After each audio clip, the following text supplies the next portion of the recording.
Skardu TV के खुसूसी programme के साथ मोहम्मद अली अंजुम हाजिर खिदमत है। बल्तिस्तान को कुदरत ने बेपनाह नवाजा है। यहाँ के दिलफरेब नज़ारे, यहाँ के बुलंद वाला पहाड़, ताहद निगाह सब्ज़े की बहार, दुनिया जहाँ से सयाहों को इस जानिब खींच लेती है। फ़ोटोग्राफ़ी एक शौक़ है, लेकिन गिलगित बल्तिस्तान के कुछ नौजवानों ने इस हॉबी को एक प्रोफ़ेशन के तौर पर अपनाया।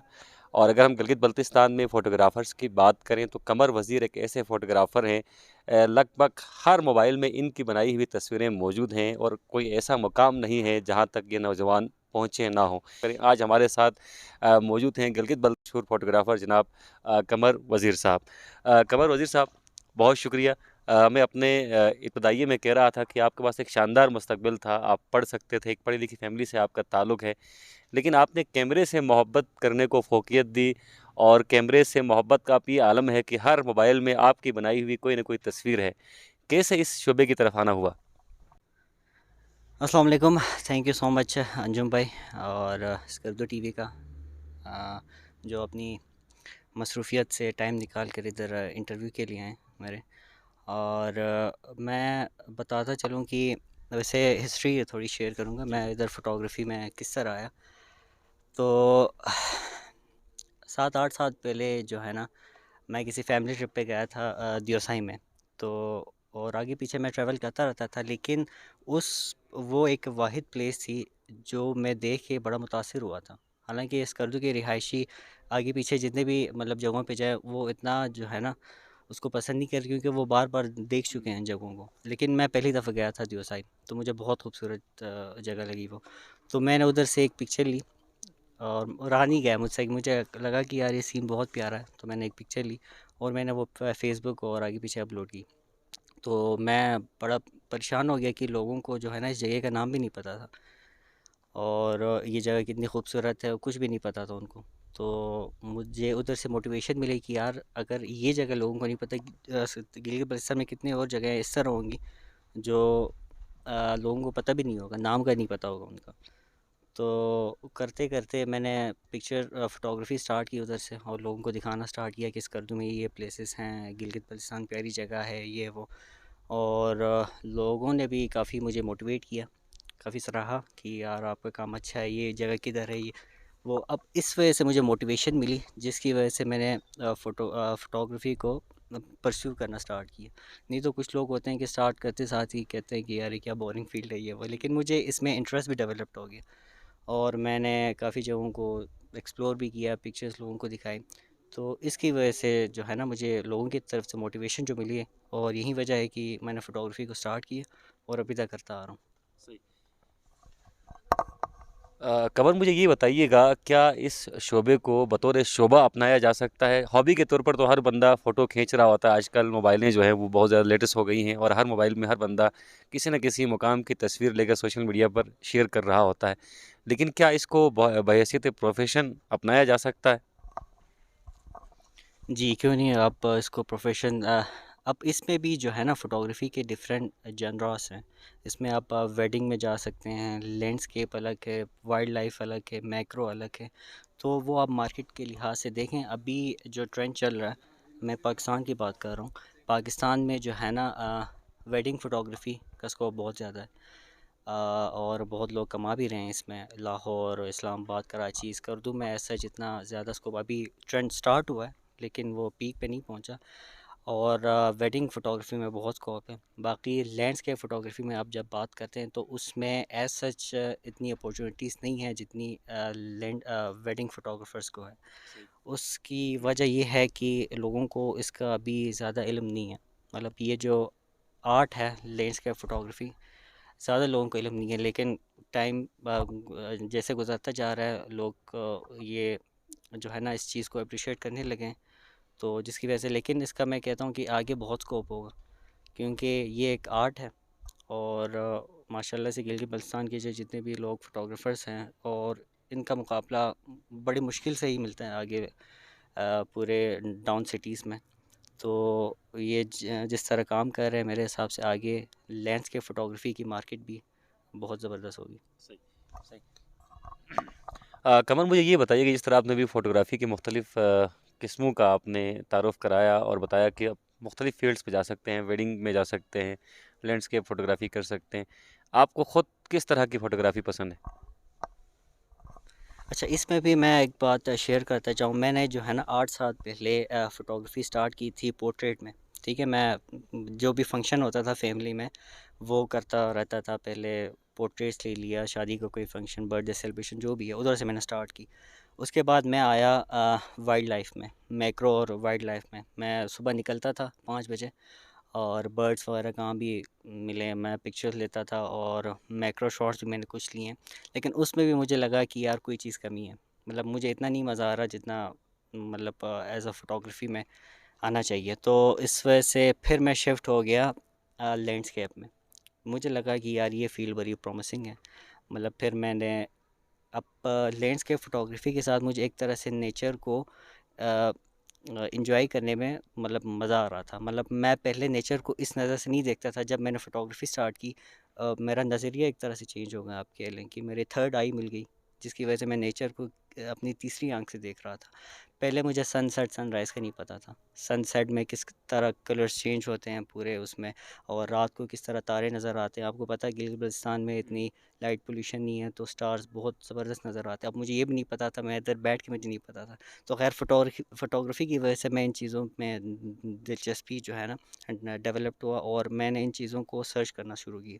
तो फिर मैं टाइमिंग देखता था, सनसेट कहाँ पे हो रहा है, सनराइज़ कहाँ से हो रहा है। मैं उस टाइम सुबह जाता था और नेचर को एंजॉय करता था, मतलब किस तरह से खूबसूरत रंगों में तो पूरा जो है ना चेंज होता था। और उसके बाद मैंने एस्ट्रो फोटोग्राफी स्टार्ट की। एस्ट्रो में मुझे स्टार्स का पता चला, मिल्की वेज का पता चला, प्लैनेट्स कहाँ कहाँ से मूव करते हैं, किस टाइम मिल्की वे आता है, किस टाइम आसमान साफ़ होता है। मीटियोर्स मैंने कैप्चर किए। तो इस तरह से जो है ना फ़ोटोग्राफी की वजह से मैंने इन चीज़ों को जानना शुरू किया। तो ये एक फ़ोटोग्राफी वजह भी है जिसकी वजह से मैं नेचर के साथ जो है ना काफ़ी क्लोज़ रहा हूँ।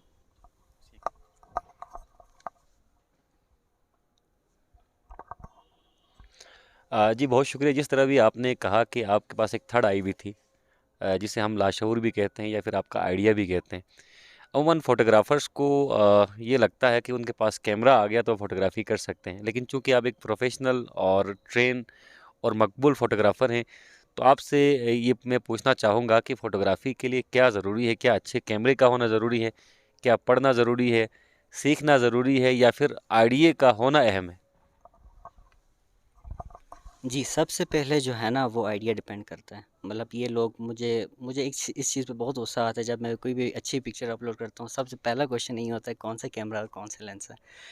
तो ख़ैर ये एक हद तक मैटर करता है इक्विपमेंट, लेकिन जो मेन चीज़ है 80 टू 90% ही आप कह लें, वो आइडिया पे डिपेंड करता है कि आप लाइट को किस तरह आप एडजस्ट कर रहे हो अपनी पिक्चर पे, अपने फ्रेम को किस तरह आप डेवलप कर रहे हो, वो सारा कुछ डिपेंड करता है। तो ये मोबाइल से भी आप करें अच्छी, अभी तो आप यकीन करें मैं लोग फ़ोन से आते हैं कैमरे पे, मैं अभी कैमरे से दोबारा फ़ोन पे जा रहा हूँ क्योंकि जो है ना अभी दौर सोशल मीडिया का है। सोशल मीडिया में जो है लोग चाहते हैं कि जल्दी जल्दी पिक्चर्स अपलोड हों और लोग देखें न्यू न्यू चीज़। तो कैमरा में ये होता है आप पिक्चर कॉपी करते हैं, एडिट करते हैं, उसमें थोड़ा टाइम लगता है। तो कहने का मकसद ये है कि मैटर नहीं करता इक्विपमेंट, एक हद तक मैटर करता है। मतलब आप फ़ोन से मिल्की वे की पिक्चर्स सही से नहीं ले सकते, क्लियर व्यू नहीं आता, आ तो जाता है क्लियर व्यू नहीं आता, उसके लिए आपको कैमरे की ज़रूरत है। तो इस तरह के एक दो लिमिटेशंस हैं जिसके लिए इक्विपमेंट की ज़रूरत होती है। वैसे ओवरऑल फ़ोटोग्राफी के लिए मैं कहता हूँ आप फ़ोन से करें। जो कम से सस्ता वाला फ़ोन है जिसमें एक कैमरा हो, आप आइडिया आपको हो, आपकी पिक्चर आ सकती है अच्छी। सही, सही। कमर चले यहाँ तक तो ठीक है, इसे एक हॉबी के तौर पर हम ले सकते हैं और अच्छी तस्वीरें हम बनाकर मुख्तलिफ लोगों को अपने इलाके की तरफ अट्रैक्ट कर सकते हैं। यहाँ तक एज़ अ हॉबी हम इसको ले सकते हैं। लेकिन इस हॉबी को अर्निंग की तरफ कैसे लेके जाएँ हम? जी, अभी तो जो है ना सोशल मीडिया ने सारा कुछ काम बहुत आसान कर दिया है। पहले ये मुश्किल था कि क्लाइंट्स नहीं मिलते थे आपको। अब ये डिफरेंट प्लेटफ़ॉर्म्स हैं। मसलन आप देख लें, उसमें अभी पाकिस्तान का ही बना है पाक शटरस्टॉक के नाम से। उसमें आप अपनी पिक्चर्स अपलोड करोगे और अगर लोगों ने पसंद की और उसको मतलब किसी प्रोजेक्ट के लिए, किसी डॉक्यूमेंट्री के लिए, किसी भी चीज़ के लिए, चाहे उधर से वो परचेज़ कर सकते हैं। इस तरह इंटरनेशनल साइट्स हैं, 500 पीएक्स हैं, और ये इस तरह मुख्तलिफ साइट्स हैं जिसमें आप पिक्चर्स सेल कर सकते हैं। एक तरीक़ा ये है एक तरीक़ा ये है कि आप अपनी प्रोफ़ाइल बना दें, पोर्टफ़ोलियो सही से बना लें। अब आप देख लें इंस्टाग्राम पे तकरीबन मुझे लगे हैं 6-7 साल। मैंने ऑडियंस बना लिया। अब मुझे कहीं पे पिक्चर्स अपलोड या सेल करने की ज़रूरत नहीं है मार्केट में। अब मेरी पिक्चर ऑलरेडी मार्केट में आ चुकी है। अब लोग मुझे इंस्टाग्राम से अप्रोच करते हैं। ये जितने भी फ़ोन कंपनी से मैं ब्रांड एम्बेसडर रहा हूँ, हुआवे का, सैमसंग का भी हूँ और ऑनर का भी किया, रियलमी का भी हूँ। तो वो उन्होंने ख़ुद मेरे काम को देख के अप्रोच किया। तो एक दफ़ा आप पोर्टफोलियो अपना सही से बनाएँगे, लोग ख़ुद आपको अप्रोच करेंगे, आपको कहीं की जाने की ज़रूरत नहीं पड़ेगी। सही, सही। पूरे बल्तिस्तान के लिए ये एज़ाज़ की बात है कि कमर वज़ीर की फ़ोटोग्राफ़ी को ना सिर्फ़ पाकिस्तान बल्कि पूरी दुनिया में सराहा गया। मुतअद्दिद मुल्कों में इनके फ़ोटोग्राफ्स के एग्ज़िबिशन्स भी सजे और लोगों ने इनकी फ़ोटोग्राफ़ी को कदर सराहा और जिस तरह इन्होंने कहा कि मेहनत की इन्होंने और इस वक्त मुख्तलिफ़ ब्रांड्स के आप ब्रांड एम्बेसडर हैं। एक बुनियादी सवाल की तरफ आपको लेके आना चाहूँगा। वालिद साहब आपके पेशे के एतबार से इंजीनियर हैं, काफ़ी पढ़ी लिखी फ़ैमिली है और सिविल सर्विस में आपके ख़ानदान के लगभग अफ़राद की एक बड़ी तादाद है। लेकिन आपने बजाय इसके कि सिविल सर्विस की तरफ जाएँ, आपने एक हॉबी को अपना प्रोफ़ेशन बनाया। वालिद साहब ने कभी रोका नहीं? नहीं, बिल्कुल नहीं। ये असल में ये पेरेंट्स की वजह से ही जो है ना मैं इस स्टेज पे आया, क्योंकि फर्स्ट स्टेज में आपको पता है मैं 7th 8th क्लास में ख़ुद तो कैमरा ले नहीं सकता था। तो उन्होंने मेरे शौक़ को देखा और सबसे पहले उन्होंने एक कैमरा लिया मेरे लिए। P500 से मैंने स्टार्ट किया, SLR था। उसके बाद ज्यों-ज्यों मैंने पिक्चर्स आगे पीछे अपलोड करने शुरू किए, सेल हो गई आगे पीछे इंटरनेशनल साइट्स में, मैगज़ीन्स में और कैलेंडर्स में। तो इतने पैसे आ गए थे कि मैं अपने ख़ुद पॉकेट मनी से जो है ना नेक्स्ट कैमरा ले सकता था। तो स्टार्ट में जो पुश दी है वो फैमिली की तरफ से ही है और उस टाइम अगर वो रोकते मैं इस स्टेज पे नहीं पहुँचता। सही, सही। अच्छा कमर आखिरी सवाल की तरफ हम बढ़ते हैं। बैनुल-अक़वामी सतह पर भी आपको पज़िराई मिली और आप उन फ़ोटोग्राफ़र्स में हैं जिन्हें बैनुल-अक़वामी सतह पर अब ना सिर्फ़ रिकॉग्नाइज़ किया जाता है बल्कि माना जाता है। हालिया दिनों भी आपकी एक एग्ज़िबिशन टोक्यो में हुई। इसके अलावा मुख्तलिफ़ ममालिक में आपकी बनाई हुई तस्वीरों की नुमाइश हुई।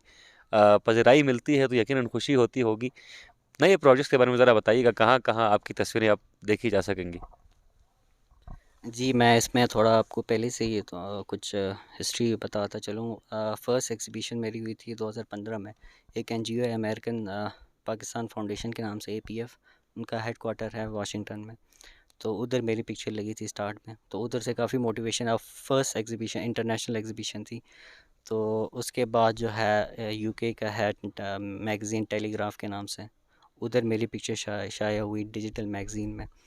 उसके बाद जो है ना डिफरेंट इंटरनेशनल और नेशनल मैगज़ीन्स में बिलबोर्ड पाकिस्तान हो गया जिस तरह और डेस्टिनेशन पाकिस्तान, तो इस तरह काफ़ी मुख्तलिफ मैगज़ीन्स में। अभी recently Tokyo embassy of Pakistan Japan में जो है उन्होंने कांटेक्ट किया था मुझे और पिक्चर्स चाहिए थी एग्ज़िबिशन के लिए। 23 मार्च को जो भी उनका फ़ंक्शन था उधर फिर मेरी पिक्चर डिस्प्ले हुई उस फंक्शन में।